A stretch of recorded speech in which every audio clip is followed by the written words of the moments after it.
As you can see in the shot here, I have a drop shot rig where lure and weight are separated, there is a gap between them.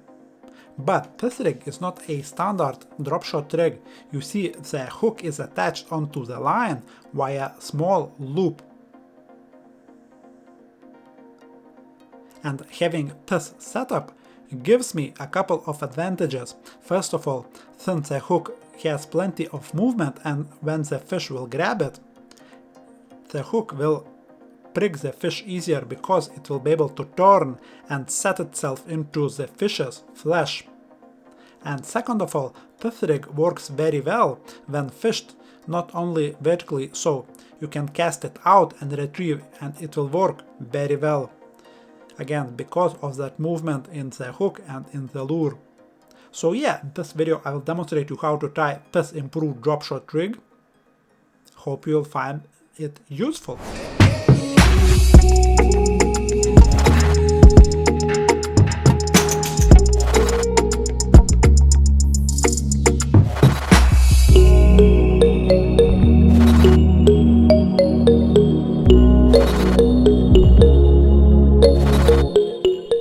A few more things to mention before going any further. One, for this demonstration I'm using black line so you would be able to see a little bit better what I'm doing.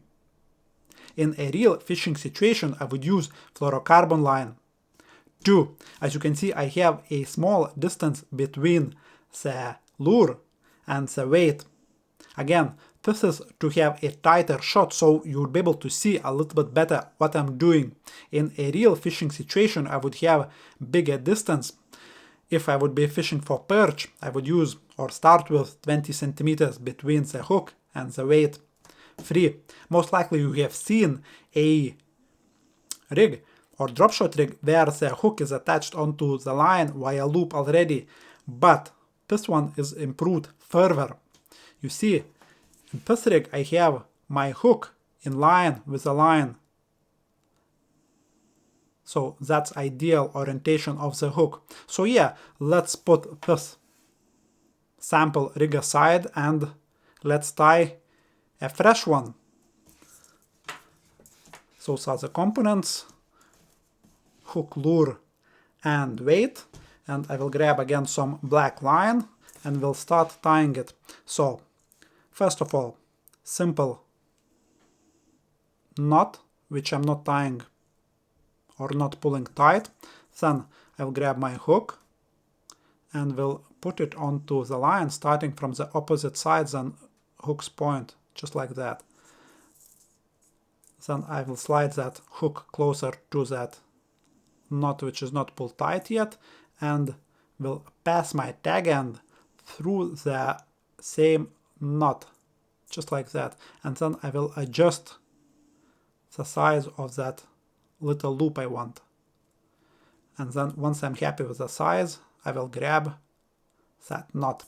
And then I will grab my tag end and will go around main line 2 or 3 times. And then I will go back through that little knot which is not pulled tight yet, just like that.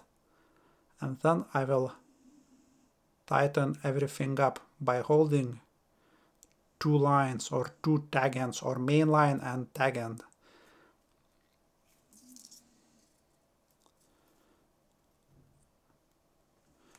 I'll make sure that it's very, very tight.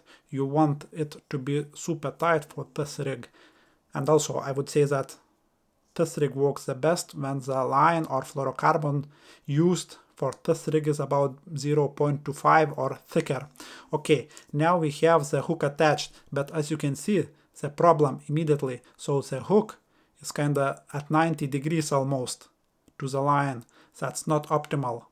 So all I will do now, I will orientate the hook how it should be sitting. So that's my tag end. This is where I will be attaching my weight. So I want my hook to be sitting just like that.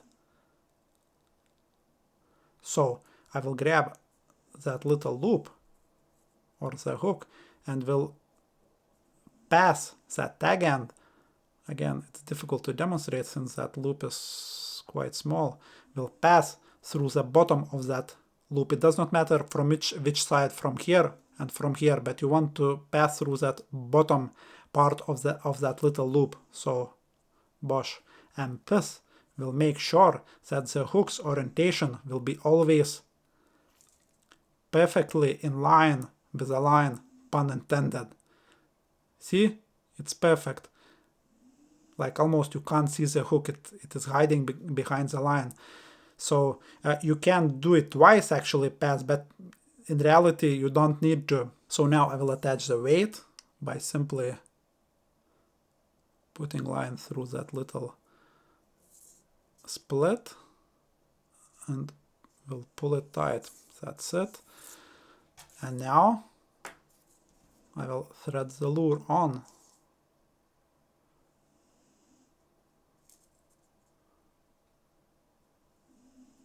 And that's it, guys. So as you can see, hook's point is like more or less in line with the line. That's ideal. So yeah, our rig is completed.